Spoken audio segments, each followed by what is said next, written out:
Hello everyone, Jeff the Green Review here. If you've not seen my video on planting the word spring with 5-foot tall letters made out of crocus bulbs, you should watch that video. There's a link in the corner or in the description for this video. I used Hocus crocus bulbs from Color Blends. They supply large bulbs from whatever kind of bulb you want, from amaryllis and paperwhites for indoors, and all the spring flowering bulbs like tulips, daffodils, and hyacinths. I planted them over here in the lawn. Over time, the lawn grass has suffered due to not getting mowed for a long time in the spring, and then getting mowed when it's too tall. The grass and crocus bulbs both suffer from competing with each other for water. Rabbits have been eating the crocus leaves and the flowers, plus the bulbs need to be divided, so I'm going to dig up that whole batch of crocuses and move them into flower beds. That's going to really mess up the lawn. I also had fall blooming crocuses that spelled out the word fall. I have dug up most of them, but about 20 are blooming right now, and they need to be dug up. The problem with them is that I can't mow that area of grass in the fall, or else I'll lose those flowers. This summer we had a long dry spell, and so none of the grass is doing well. I'm going to replace the whole lawn this week with new sod. I'm about 2 weeks past the end of the prime time to plant sod, but I don't want to wait until spring, and since I have to dig up the crocuses now, I'm going to replace the grass now. For cool season grasses, the fall is the best time to install a new lawn or renovate an old one. There will be 3 consecutive cool seasons, fall, winter, and spring, before the warm season of summer. So this video is talking about, in general, all grass new lawns, but in specifics for this northern grass. We would normally start by spraying weeds or old grass in late summer to have the area ready for seed or sod.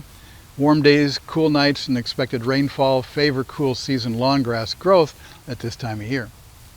Fewer weeds sprout in the fall, offering less competition in seeded lawns. The success of a lawn started in the fall depends on what kind of weather there is later in the fall or winter, so the earlier you start and get a good root system established, the better. The second best time to plant grass is in early to mid-spring. A hot, dry summer and more weeds make establishing a northern lawn in spring a little harder. If you need to renovate a portion of your lawn, it's wise to determine the reason for the original problem. Plants may decline in health due to the improper or lack of care, too much shade, insect and disease damage, and adverse environmental conditions. Once you've identified the cause or causes, change your cultural practices to prevent repeating the damage. If necessary, change the type of grass to one that is more tolerant of that condition, such as shade tolerance, for example. The basic process for installing a lawn is the same whether you want to seed or sod, whether it's a northern grass or a southern grass, whether you're starting a lawn from scratch or renovating an old one. Sod is nothing more than 1.5 to 2-year-old seed. Can your seeded lawn look like sod in that short of a time span? It can if you do what the sod growers do. They keep the plants out of stress as much as possible. They monitor water, fertility, insects, diseases, soil compaction, and anything else that may arise during the years they care for the grass. That's why, even though the soil preparation on your property is the same, a sodded front lawn will cost 3 to 10 times more than the seeded back lawn. The benefits of installing sod often outweigh the higher initial cost. It can be installed anytime water is available and the ground isn't frozen. The lawn will be usable within weeks, not months. It uses less water to become established and prevents soil erosion more quickly than seed. So the first thing is start with good soil. Grass from seed or sod will not do well in the ground if the ground is not prepared properly. It must be loose so that the roots can penetrate the soil. The soil in the sod must be of similar soil to the ground so that the water will easily move between the two soil types. Problems with the soil will weaken the root system, which will eventually lead to problems with the top. Sod farms almost always grow blends of different varieties of the same species of grass, but not mixtures, which would include other species of grasses. This can lead to the sod failing if some or all of it is installed in conditions where that kind of grass does not thrive. A mixture of grass species will make a better lawn if the site has a variety of environments. Having a successful lawn depends on having good soil. A foot or more of topsoil is best, but rarely present.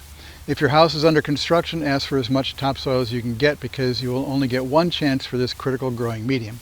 6 to 8 inches is okay, but 4 or less is not. Testing the soil's nutrient analysis and acidity before planting allows amendments to be added to correct for deficiencies before planting. Here's an example of where the soil in the former sand volleyball court was not properly prepared for lawn grass or a Bradford pear tree. Not enough water is stored in the soil for the plants to thrive when the weather turns hot or dry. Nearby soil does hold enough water, and all the plants nearby are still green. So that sandy soil has too much sand still in it. Second thing is clear and level the soil once you have a good soil there. Remove any existing vegetation, till the soil, remove any debris, and rake smooth. Correct any drainage problems that are visible. If you're renovating an existing lawn that requires no grading change, you can seed directly into the dead grass stubble. The stubble provides organic matter and helps prevent erosion. The seeds need to be in contact with the soil and only about 1/4 inch deep for renovations. A machine called a slit seeder works very effectively. It's a lawnmower style machine that scrapes shallow grooves that the seeds drop into, ensuring good soil contact. Plant the seeds at a rate of between 1 and 3 pounds per 1,000 square feet. With over 2 million bluegrass seeds per pound and a germination rate of 90%, there will be at least 180 new grass plants per square foot.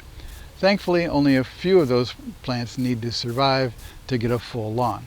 If you plant sod, remove any stubble and till the soil so the roots have a loose soil to grow into. Lay it as soon after harvest as possible. Lay it in an overlapping pattern like brickwork. Butt the strips together tightly, but don't stretch them out. Don't let them dry out, because in either case they can shrink, leaving gaps between pieces.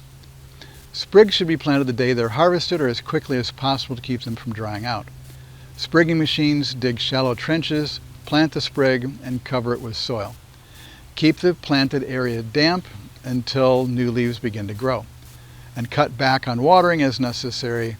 Plugs are usually 2 to 3 inches across and may be round or square. A step-on planter removes a core of soil and the plug is installed in the hole.